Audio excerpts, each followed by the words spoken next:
La bibliothèque de Radio Orient, des regards croisés sur la littérature.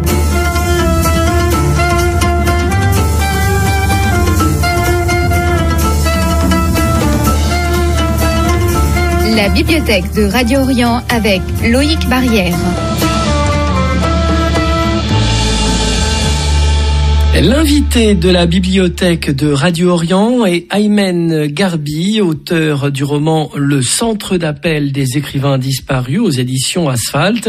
Aymen Garbi, vous aviez été notre invité pour Magma, roman qui reparaît aujourd'hui en poche. Vous êtes en ligne avec nous depuis la Tunisie. Le narrateur de votre nouveau roman s'appelle Walid. Au début du roman, on le voit dans sa ville de Nabeul, en Tunisie, dans les années 90, il est passionné par la culture française et son rêve est d'avoir une carrière artistique à Paris. Est-ce que vous pouvez nous en dire davantage sur le héros de cette histoire ? Alors, Walid est un personnage, un jeune garçon, en fait, qui, en 1998, et c'est là que commence l'action du roman pour se poursuivre jusqu'à 2011, donc 13 ans de la vie de ce jeune garçon. Walid, donc 1998, est un jeune garçon qui est fasciné en fait par la culture française, par l'art, la littérature, le cinéma français, et en même temps c'est quelqu'un qui habite la ville de Nabeul, donc dans la péninsule de l'est de la Tunisie, et c'est quelqu'un qui va en fait considérer que la France est un véritable pôle culturel et artistique, un peu comme le serait par exemple Rome pour un artiste peintre durant la Renaissance. Il projette toutes ses ambitions artistiques vers la France, plus particulièrement vers Paris. Et donc, durant tout le roman, c'est un roman d'apprentissage. Le genre est très clair. Donc, c'est quelqu'un qui, depuis sa tendre jeunesse, va essayer d'apprendre, va essayer d'atteindre un but intellectuel qui est celui de vivre une vie d'artiste en France. Voilà. Pourquoi est-il fasciné à ce point par la culture française ? Parce qu'il y voit une certaine effervescence, une certaine profusion. Il y a de la vie, ça vit beaucoup, que ce soit au niveau de l'industrie culturelle ou de l'art en général. C'est quelque chose qui est assez impressionnant, quoi, pour quelqu'un qui vit dans un pays où on va dire les manifestations culturelles ou la production culturelle n'est pas très il n'y a pas beaucoup de profusion dans cette production culturelle, pour plusieurs raisons qu'on peut découvrir aussi dans le roman. En fait, à travers ce personnage de Walid, je voulais aussi décrire le rapport qu'il peut y avoir entre un pays où la culture et la liberté d'expression sont réprimées. En 98, c'était le régime Ben Ali, et puis on pouvait pas facilement s'exprimer. Puis il y avait des circuits dans lesquels il fallait se poser pour pouvoir dire des choses, pour pouvoir écrire certaines choses. Quand même, la culture était assez réprimée, assez codée à cette époque-là.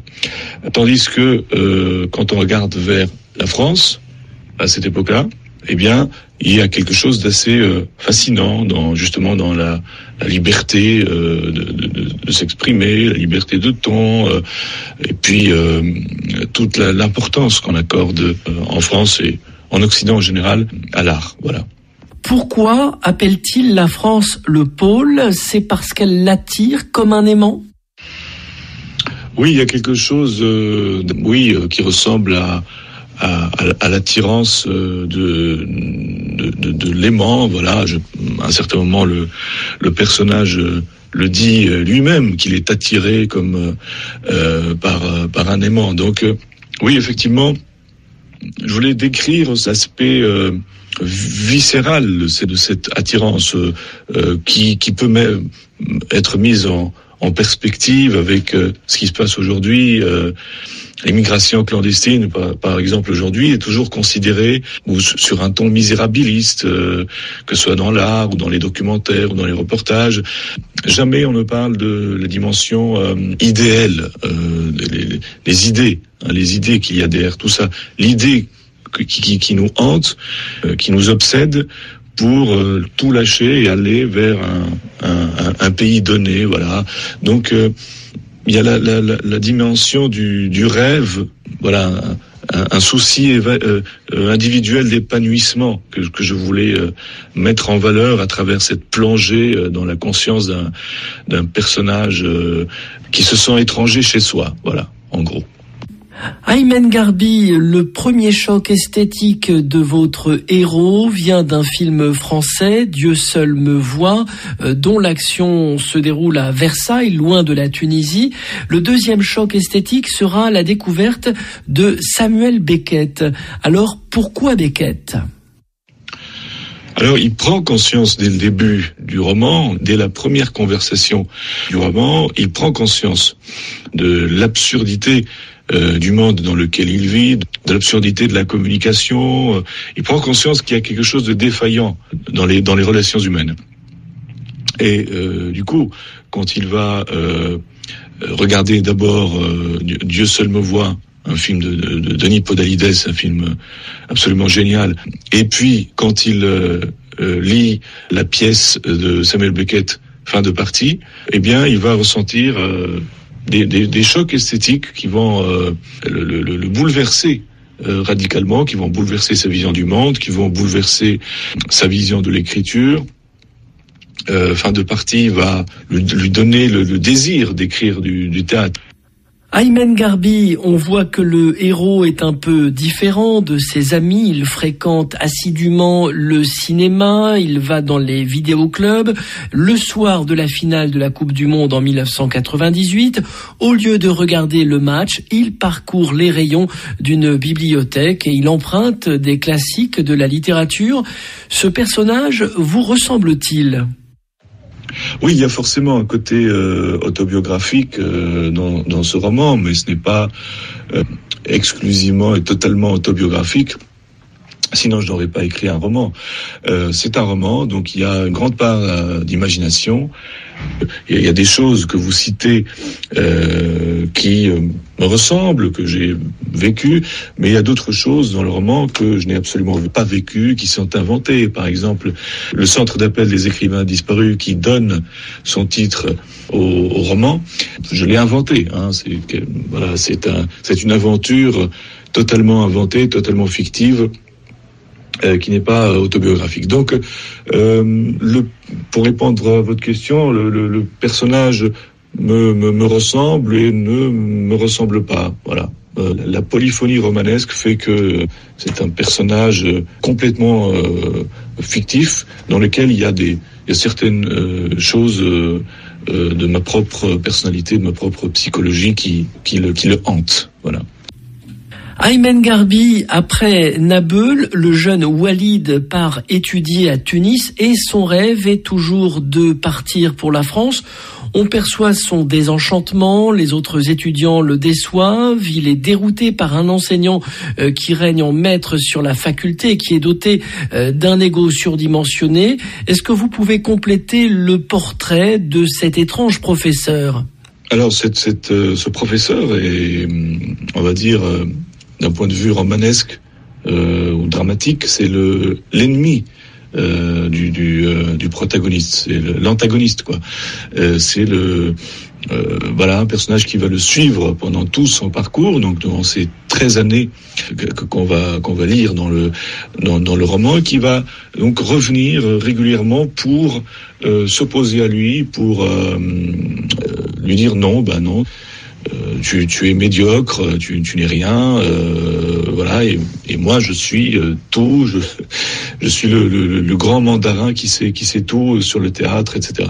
Et voilà, c'est un archétype de certains mandarins imbus d'eux-mêmes qui ne veulent pas laisser la place aux générations suivantes. Il y a quelque chose de paternaliste, il y a quelque chose de psychanalytique aussi dans le sens du père qu'il faut tuer, mais à la fin, voilà, je vais pas spoiler, de dire révéler des choses, divulgacher, comme on dit, ou spoiler, mais voilà, à la fin, on va voir que le personnage du professeur n'est pas aussi puissant qu'il prétend l'être. J'en arrive au titre de votre livre, Le Centre d'appel des écrivains disparus, où votre héros va exercer ses talents. Votre couverture représente Victor Hugo avec un casque et un micro. C'est l'idée romanesque par excellence. Est-ce que vous pouvez nous en dire un peu plus sur ce centre d'appel ? Une fois que Walid rentre de Montpellier en Tunisie, très déçu, très désabusé par son expérience, il va candidater dans ce centre d'appel des écrivains disparus, qui ne se trouve pas à Nabeul mais à Tunis. Donc il va aller vivre à Tunis. Le centre d'appel des écrivains disparus, c'est quoi son concept ? C'est des acteurs qui sont engagés pour incarner des grands écrivains français disparus, morts, donc qui ne sont plus vivants. Et c'est une organisation culturelle française qui, on va dire, dirige ce centre d'appel. Le but de cette entreprise est de faire connaître les grands penseurs, les grands écrivains français à la population tunisienne, qui pourra appeler sur un numéro vert ce centre d'appel et converser avec Victor Hugo, avec Samuel Beckett. Samuel Beckett est irlandais, mais puisque c'est un francophone, on a intégré son personnage dans ce centre d'appel, avec Balzac. Et ces trois auteurs vont être représentés par des gens qui sont au téléphone, des acteurs, dans le décor d'une hotline, donc dans le décor d'un vrai centre d'appel, et qui répondent aux questions des Tunisiens. Alors, à un certain moment, les questions vont focaliser sur la liberté d'expression, sur comment affronter une dictature, sur des questions comme ça. Hein. Donc nous sommes au début des années 2000, à la mi-temps des années 2000, et le régime Ben Ali vraiment excelle dans l'oppression et dans le régime policier. Donc voilà, donc les questions vont devenir au fur et à mesure très très politiques. Et le personnage de Walid, qui incarne Samuel Beckett, justement parce qu'il adore Samuel Beckett, eh bien, va être confronté à cette réalité. Hein. Donc, c'est ça, toute la tension réside dans cette opposition entre quelqu'un qui incarne un auteur complètement désengagé, complètement apolitique, voilà. Beckett est quelqu'un qui refuse absolument de parler de société, de politique, de tout ça, et la situation réelle dans laquelle il s'est engagé, c'est-à-dire un pays où il y a beaucoup de corruption, où la liberté d'expression est réprimée, où l'extrémisme religieux est en train d'avancer. Voilà, c'est l'idée. Comment avez-vous eu l'idée de ce centre d'appel ?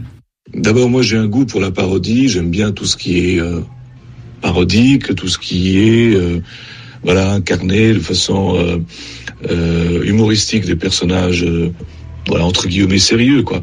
Deuxième chose, c'est que durant l'épidémie du Covid, il y avait les théâtres en France avaient fermé, et puis les troupes ne pouvaient plus gagner leur vie parce que le travail était quasiment absent dans les théâtres.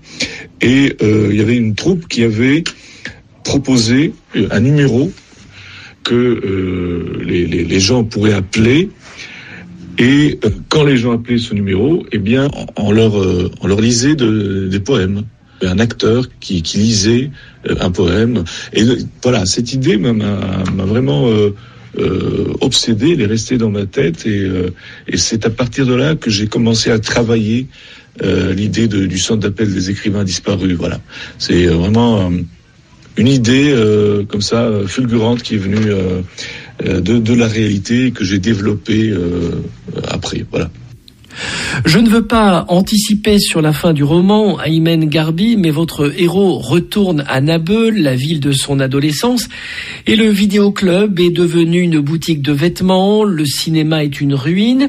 Vous avez le sentiment qu'il est plus difficile pour un jeune d'aujourd'hui d'avoir accès à la culture, malgré l'ouverture sur le monde que représente Internet ? C'est le but un peu du roman, c'est de décrire ce désert culturel dont je parlais tout à l'heure et qui a incité notre personnage principal à partir vers le foisonnement culturel français.